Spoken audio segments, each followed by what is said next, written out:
That's right, it is Friday, and we bring it in with strong energy, and you know that is because the Fricashinas play us in every single week. So much fun to hear that song, always gets stuck in my head. I am the MC for the evening, Arthur Robb, and I have two amazing people with me. Across from me tonight is the Grand Slammer, Jon the Hammer. Wow, all right, you just, you wrote that down, didn't you? Uh-huh. Okay, very good. All right, so happy Friday. He's got me flat-footed here. It's baseball season finally. We're in the good part of the year. The less good part of the year is over. We are now in the good part of the year. Thank God. And you know I'm also brought to you by this delicious man. That's right, the petrol-burning, wheel-turning Kevin Batstone. Happy Friday, Denver. Good to see you. I'm going to tell you this. I got to make my way down to Bud's Bar down there in Sedalia. They won the best burger we talked about last week. I'm going to go get me. They won? They won. Fuck. Let's go, Buds. How about that? Congrats. And we have a lot of buds and buddies on this podcast network, Mile High Life, and you know that we do appreciate the viewership, but download the fucking audio. We love when we have listenership on the audio platforms as well, and please support all the other podcasts that are on the Mile High Life network. Let's jump right into this. Jon, Denver election results, what's going on? Hell yeah. All right. Well, so on Tuesday, results were tabulated. As of this airing, they're not finalized yet. They will be certified in a couple of weeks. But Park Hill Golf Course will remain a golf course. So, you know, those of you who wanted affordable housing, I hope you like golf. Who's to say whether or not the developers would have followed through on that? There's some back and forth about that. But it's going to stay a golf course. 2 at-large council seats will be taken by Serena Gonzalez Gutierrez and Penfield Tate. And the 2 candidates leading runoff for mayor are Mike Johnston and Kelly Brough. So, Mike Johnston, former state senator and education reform advocate. Kelly Brough, former head of the Denver Metro Chamber and also chief of staff for John Hickenlooper. They both outpaced everyone in terms of fundraising. But Lisa Calderon might be making a late run here, too. So, we'll see. This was interesting. And the thing that pisses me off about this election, low turnout. Like, what the fuck, okay? We have bad turnout for federal elections, for presidential elections. Dude, this is your city. This is one of the most powerful elected officials in all of the state. The mayor of Denver is, believe it or not. Yeah, I mean, it's interesting climate that we live in currently, and it's, I mean, I would have liked to see, I'm kind of guilty of that too, though, if I'm being honest, because I don't really get involved in politics too much, and I generally will vote for president, and like that's like what I have done. So yeah, dude, no. I'm not a huge contributor there, and if people are mad about it, like whatever, but there's a lot of people like me. Life is simpler without politics. Dude, you're honest about it, but you're letting your city happen to you instead of contributing your voice to the city. Inflict your will upon the world. Don't let the world just inflict its will upon you. Yeah. That's why I vote. I just don't I don't have a right to complain. True. Yeah. Well, and I've always said that same thing when it comes to politics. I mean, if you haven't casted a vote, you haven't gotten involved in your local community, then you really shouldn't have any sort, like, your opinion doesn't hold any water. Yeah. Right? I mean, you got to get involved for sure. And I would agree, Jon. I mean, because I kept a pretty close eye on this. Obviously, we had a chance to visit with one of the mayoral candidates on Discussion Combustion episode 200. And, I wasn't eligible to vote because I live down in Douglas County. Yeah. Well, you do different elections, sure. Do different elections, right? But it was still like, that was the point I drove home. This is your city, guys. Get involved kind of thing. And, I mean, what was it, 24, 25%? Something, yeah, it's like 30-something. 35%, I think it's up to now. Okay. But that's still embarrassing, man. That's That's not even 2/3 half of the city. Yeah, it's not even half. That isn't fucking voting. Yeah, I agree. That's kind of disappointing. Yeah. Well, you probably get more people showing out to Avalanche type of stuff, especially with what's going on with them. They are in the playoffs. That's right. They clinched the playoff spot. They beat the San Jose Shacks, as we say in New England. They beat them, back on Tuesday night and clinched their spot. Yeah. And right now they're a heated battle with the Stars, the Minnesota Wild. I fucking hate the Wild, by the way. I think a lot of Avs fans do. I hate the Wild so much. Yeah.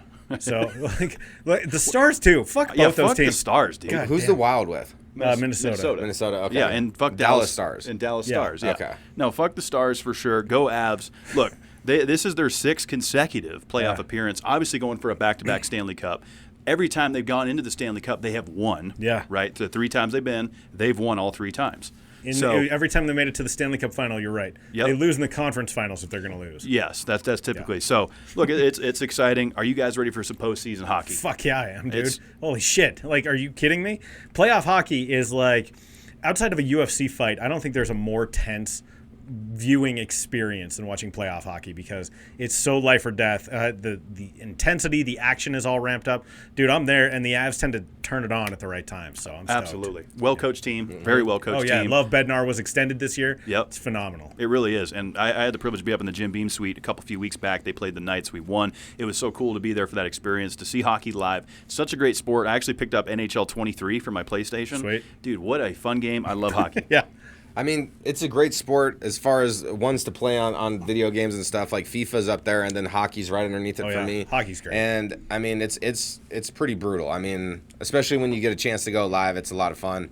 So another Denver team has made a change, and it's from a long-lasting person who's been involved with the Denver Broncos for a very long time. That's right, John Elway. I mean, legend around these parts. He's got dealerships. He won 2 Super Bowls as a quarterback, won one as an executive for the Broncos. He's got my same initials. Yeah. Oh, yeah, that's true. J.E., that's right. Fuck that is yeah. true. J.E., for sure. And he also has a winery, 7 Cellars. I mean, the man has done a lot of things. Mm-hmm. Yeah. But what he's going to do now is he's no longer going to be a part of the Denver Broncos organization. I'm sure he's still going to be in attendance, of course. Yeah. I'm sure that his opinion still holds weight around this city as far as what the organization's doing. But look, I mean, obviously you guys know I'm a New England guy, Tom Brady fan. But the respect that I have for John Elway is tremendous. I think he's brought this city great things. I mean, I talked to a lot of people around the city that have mixed opinions about Elway, especially those that have met him. I met him once at the rodeo a few years back, and I thought he was a pretty cool guy. But it's cool to see him, maybe going to explore some other opportunities. So, I mean, look, you guys are Denver natives. You've been watching this guy a long time. He shook my father's hand when he sold us a Dodge minivan.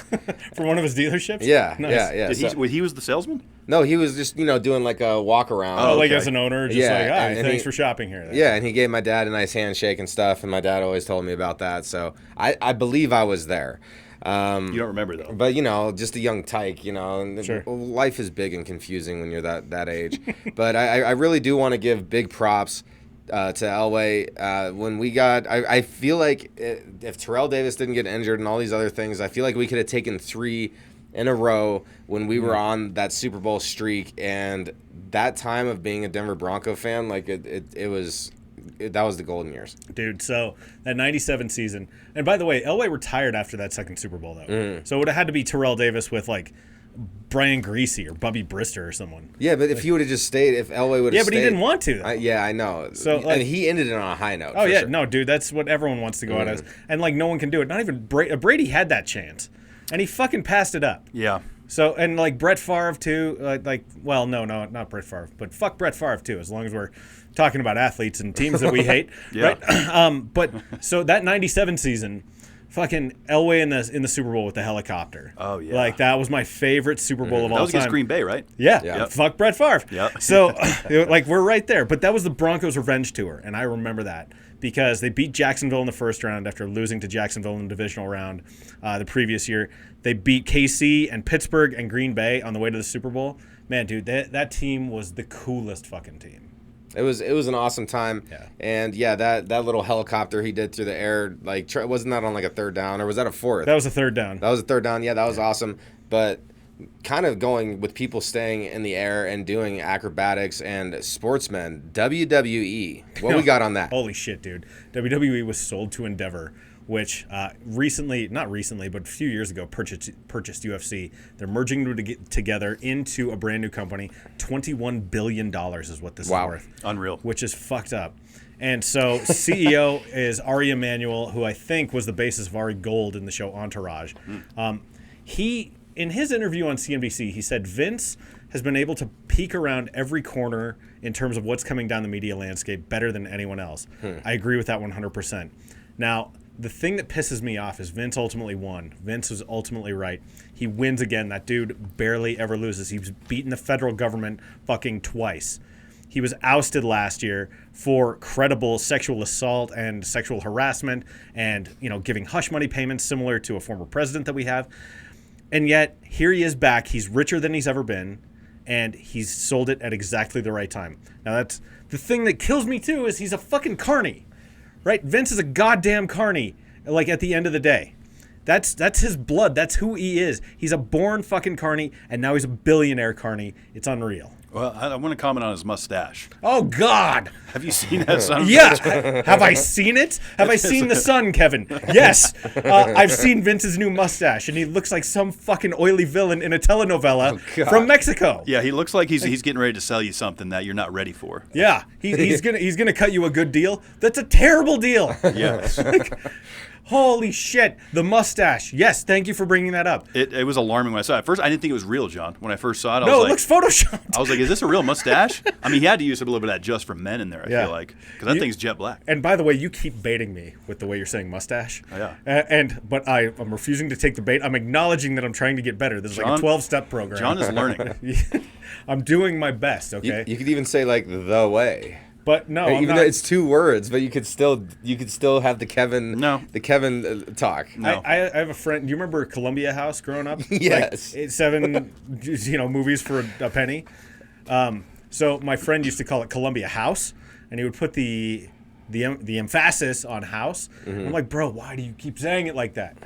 Columbia House. And I go, why? No. It's just okay. Well, guess what, well- Denver? Well, here, Get us the fuck out of this segment. Wait, what do you the got, last Kev? thing I What want do to you say got? about WWE is on WrestleMania, Shane McMahon blew his quad out. Yeah, what a and dork. it was so bad to watch. Dude, and after him throwing his fucking wuss punches, like Shane O'Mac. he might be making me think wrestling's fake. Just with the way he throws those punches, gosh. I'm not Well, sure. It might be fake. I hadn't seen any of this. I need to was- see the mustache. Yeah. I need to see all this stuff. I haven't seen it. You got to see the mustache, and then you got to watch Shane O'Mac blow his quad out. Because I got to be honest with you, John, it was hard to watch. Yeah. like Really? because he hops over the Miz, right, and then you can just see him blow it out. Yeah, I don't want to see that. What was he and was he all sweaty already too? Yeah, Like Shane it- comes out and just blows up immediately. it was Like, ugly. I never need don't- to I see don't Shane wanna see McMahon it. again in my life. Fair enough. Well, one thing that people will not be seeing is each other while they're in the Love is Blind. So look, if you're in Denver, we're one of a few cities you can try to be part of the cast of the Love is Blind. So I'm going to tell you this. I don't watch this nonsense. But right now the current season is taking place in Seattle from what I've heard. So what they're going to do, Love is Blind is a very successful program that a lot of, kind of like the Jersey Shore type people, if you will, like to watch. It's drama TV, it's garbage, it's all that kind of stuff. It's Yeah. reality, dating, all this shit. So they're casting singles here in Denver, guys. So if you want to get after it, you should get after it. My first thought when I read this article was this, John. I'm like, I think Arthur should go on this show. Oh my, really? Yeah. But I'm too old. he's too old because how- they don't make want the cutoff. They want those 20s. They want that young. Yeah. They want the drama. Like we're too old for drama So now. the premise of this show is people meet, but they don't get to see each other, and then they Is that how it works? They get engaged. I had to look They this shit get all up, the by way engaged? Yeah. Yes. So I had to look this shit up because I've never seen this show either. I barely see any shows. I can tell you what happened on like iCarly because my kids are into that, and that's like a decade old. But this sounds like pure fucking nightmare fuel, where like you go on some dates, like you're in the dark, you don't get to see them, then you get engaged, and then they take you through the whole fucking like wedding planning process, and like you get to see each other, and I'm like, what the fuck is happening? Like, what is this shit? It's stupid, is what it is. And so, like, here's a thought that I had, though. They still have arranged marriages in other parts of the world. Yeah, Right? that's a good point. I can't imagine being of the mindset of seeing that and going, you know what? That's a good idea.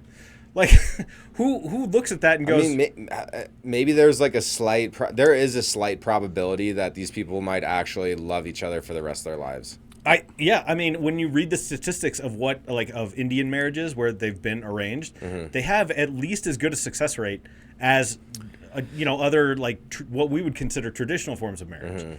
And so maybe there's something there. I don't fucking know, but it's not for me. It's definitely not for me either. I mean, I think even like The Bachelor and some of these other Farmer Wants a Wife, like that's some new shit that's out now too. Farmer Wants You know, a there's always Wife. some nonsense that they're trying to do to create these reality. Is that dating another one? Yeah, it just came out. Dude, that's a show that exists. I'm just like, how are they're coming up with these names and stuff? Farmer Wants a Wife. I mean, look, so as we continue to shit on this program, if you are listening and you're a Denver single and you want to get involved, Oh, we're selling it. We're selling it. Go Get on this involved. program. Go sign up. We'll have the sign up in the fucking show notes because clearly it has our endorsement. Go get it. That sounds awesome. Yeah. I mean, do you get paid for this time? Like they're like I paying think you you get compensated a for small your amount. living. Like how do I maintain like my day job while also filming? I don't know, dude. You would Like, have to take an LOA, I think. You know? I had some friends do one of those like weird, like, hey, which real estate are you going to pick here? You have 3 options. They'd already bought the goddamn house. And so like it was all just stagecraft. Yeah. You know, it's one of those things where it's like, we're going to take you to these 3 properties. They already owned one. They didn't get any fucking money for it. Like literally, they got the joy of being on TV. That's it. Yeah, Just get the exposure and your name out there. I'm guessing this might be the same deal. I think it is, but I mean, it definitely is a successful program. I talked to a lot of young folks, a lot of females that are into this show. You're not going to catch me watching that after Happy Friday, but if this is something right for you and you're in your 20s and maybe early 30s and you want to get involved, answer. I think it's like 90 question survey just for the application process. That makes sense. I mean, it could be fun. You only live once. You might as well try some things. You don't really know what's happening, right? So true enough. One thing that doesn't really know what's happening is a brand new baby sloth pup. This thing is slow, just like the pace that I want to take my relationships. And so you're not going on Love is Blind, getting engaged after 2 weeks or whatever it is. Absolutely not. Fair. Okay, I'm not doing that. However, I'm not going to say anything else there. So the new pup. Careful now. We got a new pup. Yeah, this is not after hours. This is Happy Friday, Denver. So what we got going on here, we talked about this several weeks back. There was a new sloth, 2-toed sloth at the Denver Zoo, and they finally came to a name choice. It's Wicket, okay?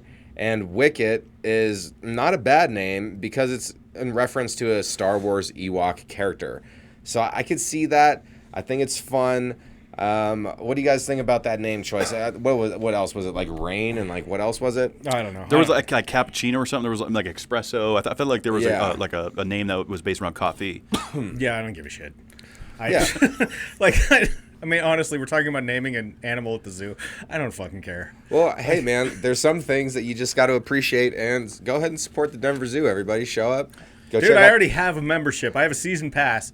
I'm there. Like, Well, you are also a voter and heavily involved in the city. And, I don't vote for new M&M's colors, and I don't vote for names of animals at the zoo. And we love your contribution to the city, don't we, Denver? Which camera do they look into? So yeah, I don't really care about the sloth name. I mean, I guess it's kind of cool. Wicket.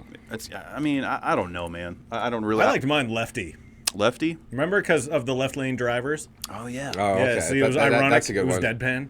Yeah. Some deadpanning over there. Yeah, that's right. Yeah, well, I think I did like took slow, but either way, it's nice to revisit things. We got to conclude certain things here at Happy Friday, and so we're concluding that segment. On to the next one, and honestly, I didn't read this article. I put it in there. I did. I did the thing, and I know you read that I didn't read it too. Yeah. But school districts struggle to address the mental health crisis.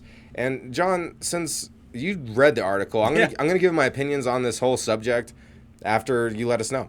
Okay, so one thing that I took away from this is schools are also having trouble with the national mental health professionals. There's not enough of them out there, and the ratio is not good. When surveyed, a lot of students said they'd like more mental health help while they're in school. I think that's true. I think we could all use a little bit more help and a little bit more talking to people in real life, which I think is one of the things that you were going to cover. Yes, and it's having interactions that bring us away from the screens, and it's really important, and it's kind of oxymoronic or a little bit because we use social media, we do all this stuff for the podcast. Hopefully we put out a positive enough message with this to where it kind of counteracts if you're watching this type of stuff. Yeah. But the main thing that I think is contributing to this mental health crisis is the accessibility of information on smartphones, internet in everybody's pocket. There's this disconnect where people are so used to texting, they get uncomfortable when you try to say hi to them in person. They don't know how to carry a conversation in person.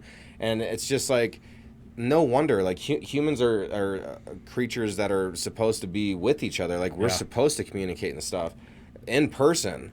And when you're constantly on those kind of devices, like even on, like, I'll have a one night off every once in a while, and I'll look at my phone for hours and like maybe look at YouTube for hours. And I feel pretty unfulfilled by the end of that 5-hour session. And there's people out there doing it much more than that. Dude, okay, so I was working at Starbucks the other day because they were like redoing the upholstery in my car or some shit. And so I had my laptop open, but a bunch of people just came in there, were sitting by themselves, looking at their phone.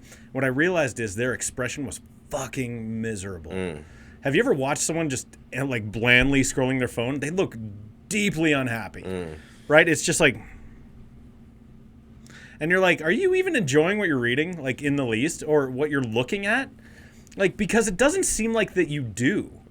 And so, like, to your point, I think you're right. I think you can find whatever you are looking to find. And sometimes when your brain goes down a depression spiral, you want to find more shit that keeps bumming you out. And it's easy to do that online. So easy. I tend to agree with you. Yeah, I do too. I mean, I've alluded to this many times on many shows about my positions on social media. We obviously know the pros to it, but there's a lot of cons. Now, when we were in high school, guys, we didn't have this shit. I mean, No. Facebook was, at least for me, because I'm the youngest, Facebook was just coming around. I didn't have it when I was in high school. Came out when I was in college. Dude. Yeah. I'm the same age as Mark Zuckerberg. Yeah. Okay. So yeah, that puts it into perspective. Yeah. So we didn't have the Instagrams and the Snapchats and all this shit that plays into what these kids are having to deal with and the endless scroll and stuff like that. But to your point, John, I see this all the time. I've talked about it on DCPC when I'm out, having a bite, having a drink with my friends, whatever. I look around and I see couples, I see families, just phones in their face, scrolling. It's like, what are you doing? You're there with your family, man. Like, I hate it when I go to a restaurant and parents automatically just give their kids a tablet. I go, no, dude, like, they're too fucking young for that. So what we do is, like, we show up with our kids. You saw my kids. Like, that one time we met at Bull and Bush. Like, we have the crayons out. We have the colored pencils. We have, like, crafts and stuff. We'll have, like, a deck of cards. Well, in that case, too, you had, like, a whole trough of bottle caps. Oh, yeah, that was helpful. And we were just building shit with the bottle caps. But that's fun because we're talking, we're building, like, we're interacting. And so, like, more of that I think is helpful. And Art, I'm going to give you a piece of hope here to end on. Okay. So at my kids' elementary school, they've got all these clubs that you can do. And so many of them is, like, this weird analog shit. So I'm talking, like, sewing club, garden club. Okay. Like Ninjas and Warriors Club, where they're doing like Ninja Warrior stuff, and it's all stuff that gets kids away from their screens. I think the pendulum is swinging in the other way because my kids are so young. Like that. My hope is we've seen enough of this to go, this is terrible. It cannot continue. Yeah. Well, and here's the thing too is like this article is talking about the youth specifically, but this addiction to screens. It's ageless. It doesn't have an age limit. Like so. Oh yeah, you'll see boomers do it too. Yeah. So like everyone is susceptible to getting depressed by looking at their phone too much, and it really is something that's newer in society. Like touchscreens were not around when I was 15. So like this stuff is less than like 20 years old. Like what's the long-term effect of all this stuff, It's still too new. It's still too new for sure. But I mean, just that muscle memory that I see that people are already adapting to, like in awkward situations. I love people watching in a room, and like when you see like maybe a guy or gal or whatever you are standing around, they just immediately reach for their phone, and to fill that like awkward void. You can tell by their body language, like, oh, no one's talking to me. Phone in my face. Okay. It's just an immediate thing. So here's a story. I went to the Punk Rock Saves Lives Festival last summer. Got dropped off by my wife and kids. Like I was fucking 15 years old. But I didn't know anyone there except for the Fricashinas, and they're playing the thing. Yeah. Yes. Right? So I'm looking around, and I'm just watching people waiting for my opportunity. I went and met two dudes, and we were friends for that day. Yeah. And like that day only. And so it's like, you know what? I'm going to have some ad hoc one-day friends. Like, it's not that hard to go up and meet people and hang out with them and have a good time. So if you give yourself a chance, and Kev, if you let that awkwardness pass, it'll pass.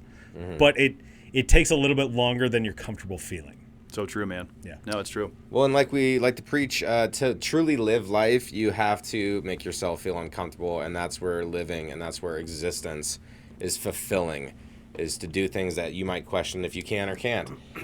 So going into the next, what we have here is a man was held a hero, and honestly, I don't know if I would react this way, but I got to give big props to this man, David Otterberg.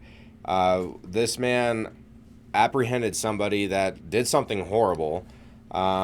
Basically, there was a shooting.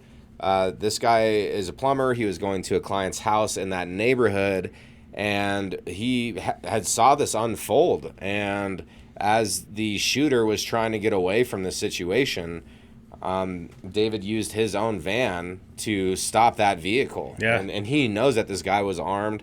So unfortunately, the person, the victim died, which is the unfortunate, sad part about this. But, I mean, what a crazy story. We don't usually go into too many serious things here, Well, but no, it's the heroic. So, Art, I read this story too. I looked at it.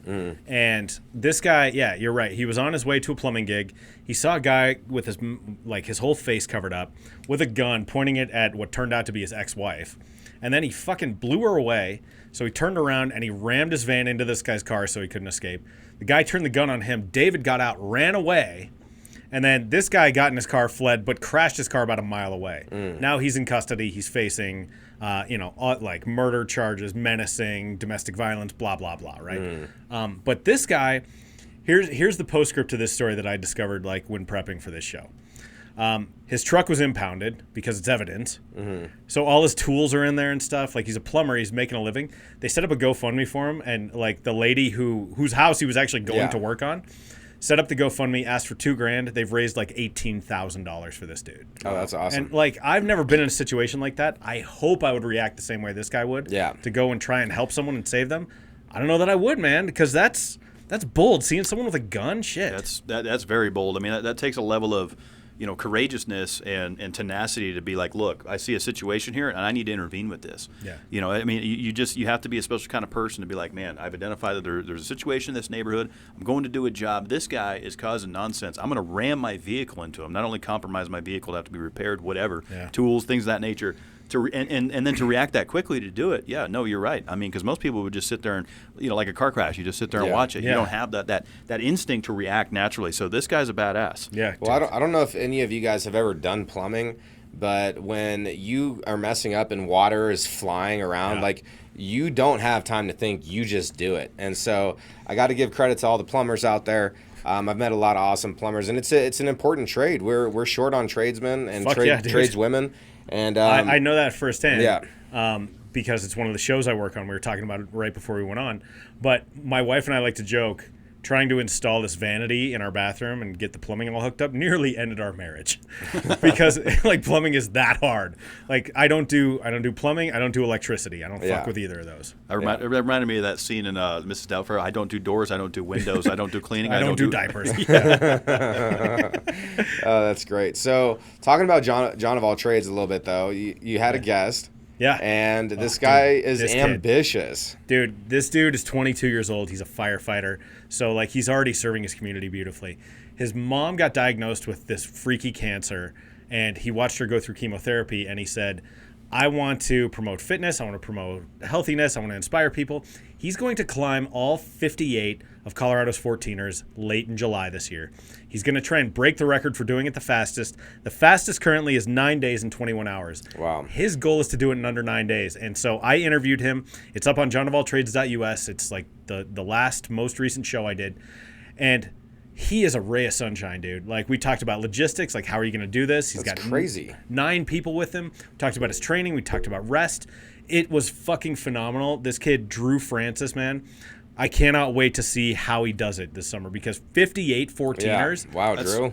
That's prohibitive. In 9 days? I mean, that's insane. I mean, so he has to do at least, just like basic math, right? He's got to do at least, depending on probably the difficulty and the weather, of course, 6 to 9 per day. Yeah.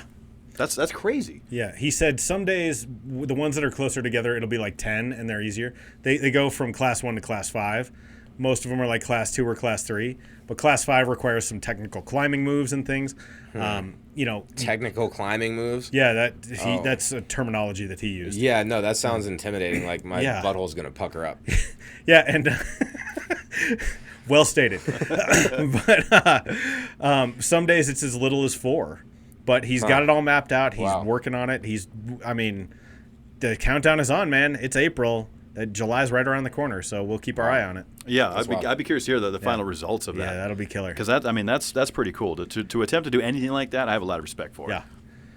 Yeah. 100%. I mean, I've almost done. I haven't quite done a 14er. I've done like a 13-7 or something. James Peak. Yeah, and it was. You were there with me that day, and That shit was it intense. was epic. It was really epic, but it took like all fucking day. Yeah. But you know, so it's like how you gonna? That's. I mean, Well, that's just he's wild. running 70 miles a week.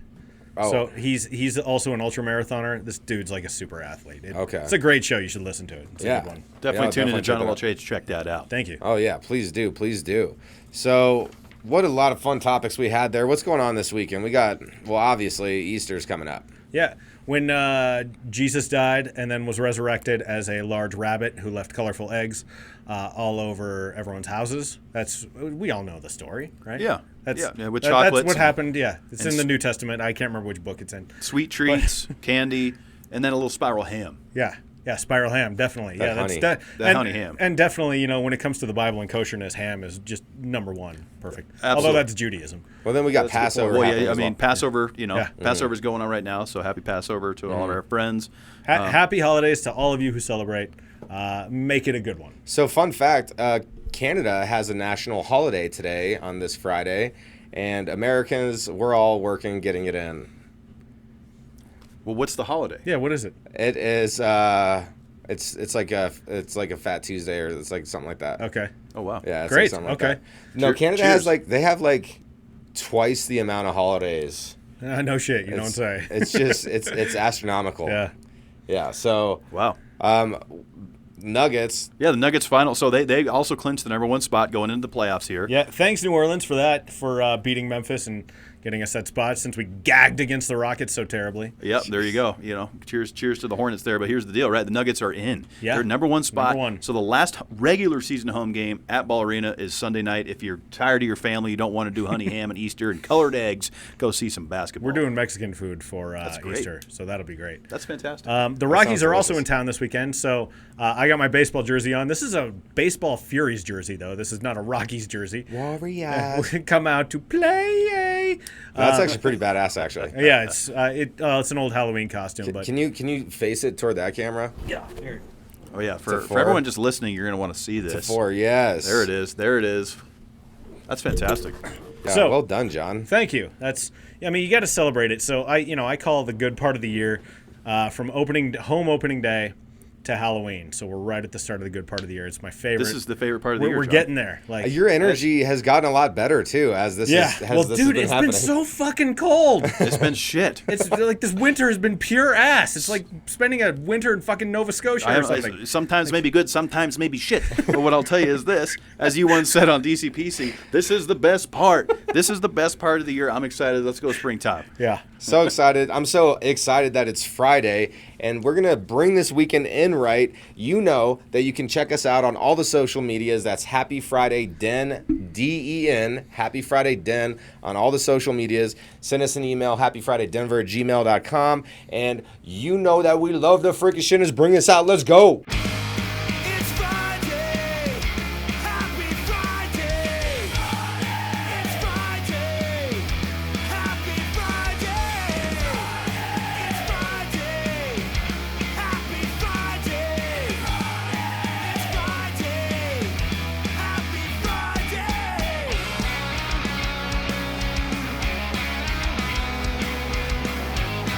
And next up Friday night.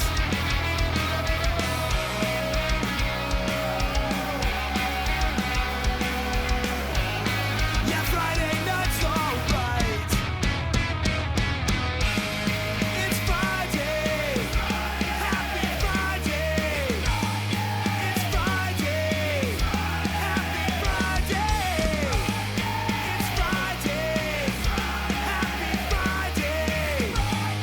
It's Friday, fuck yeah, it's Friday.